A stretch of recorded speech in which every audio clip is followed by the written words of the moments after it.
perkenalkan nama saya Kamila Sari, nomor 110102023. Di sini saya ingin mempresentasikan tentang ICT dalam media pembelajaran yang relevan. Check it out.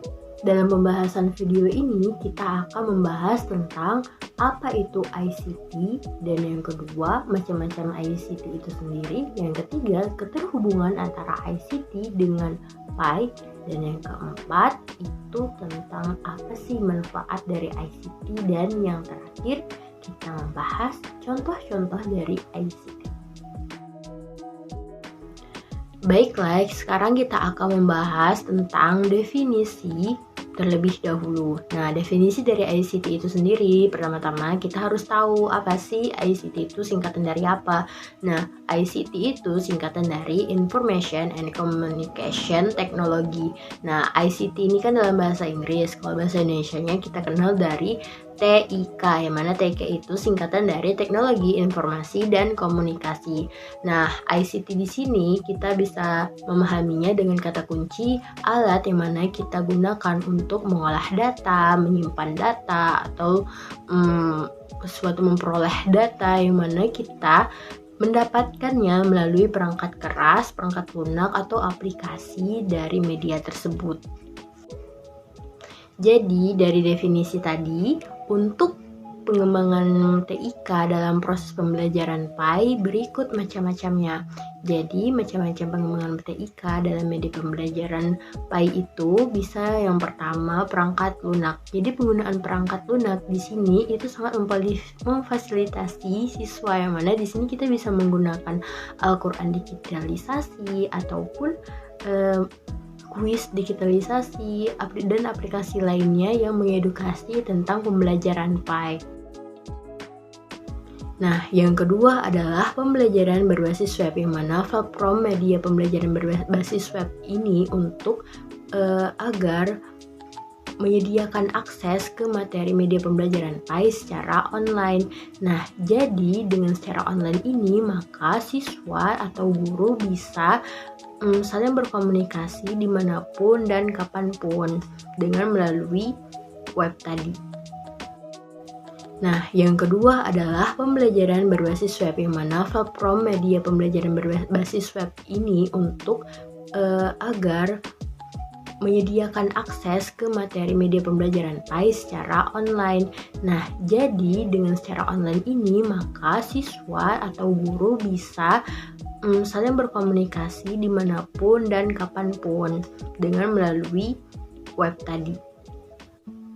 Dan yang ketiga adalah aplikasi pembelajaran mobile. Nah, jadi dengan adanya aplikasi pembelajaran mobile ini, kita menjadi lebih personal dan interaktif dengan siswa.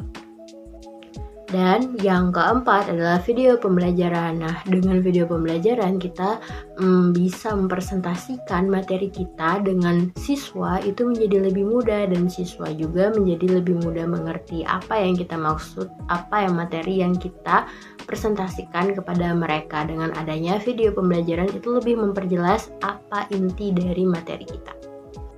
Yang kelima, aplikasi mobile. Nah, jadi dengan adanya aplikasi mobile ini, itu yang mana ini bisa kita tautkan dengan khusus untuk pembelajaran PAI. Jadi, siswa bisa mengakses materi pembelajaran PAI dengan ponsel seluler mereka.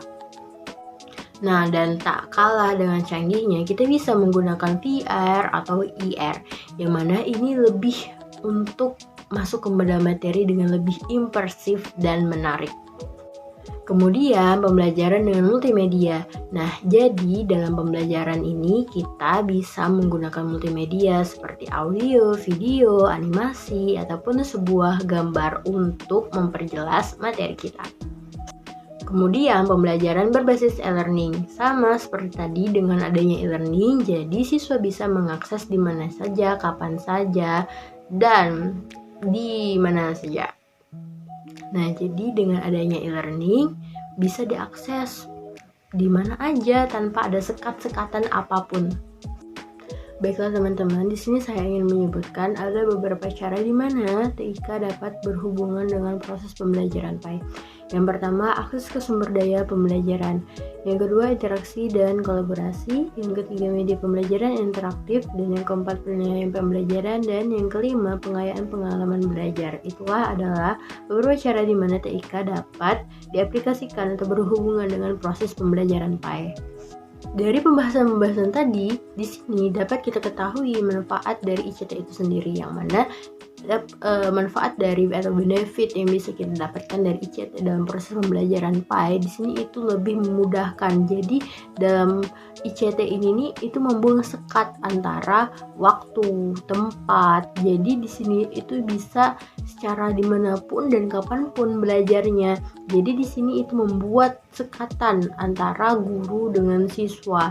Ini sangat berpengaruh sekali dalam proses pembelajaran. Ada efektifnya, ada interaktifnya, ada immersifnya. Semuanya ini sangat berhubungan dengan proses pembelajaran menjadi lebih efektif.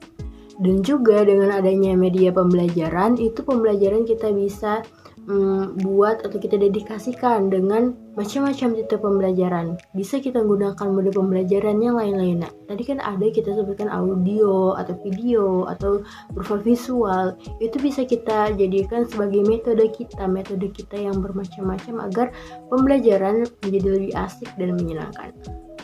Jadi di sini ICT atau ICT yang bisa kita kenal dengan TIK, yakni teknologi informasi dan komunikasi dalam media proses pembelajaran, itu mempunyai persahabatan yang sangat erat sekali dengan bidang pendidikan, mengaruhi keefektifan dalam proses pembelajaran.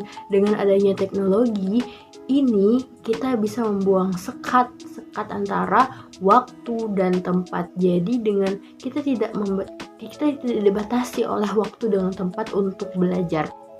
Baiklah teman-teman, itulah presentasi dari saya mengenai ICT dalam media pembelajaran yang relevan. Kurang lebihnya saya minta maaf. Wassalamualaikum warahmatullahi wabarakatuh. See you next time.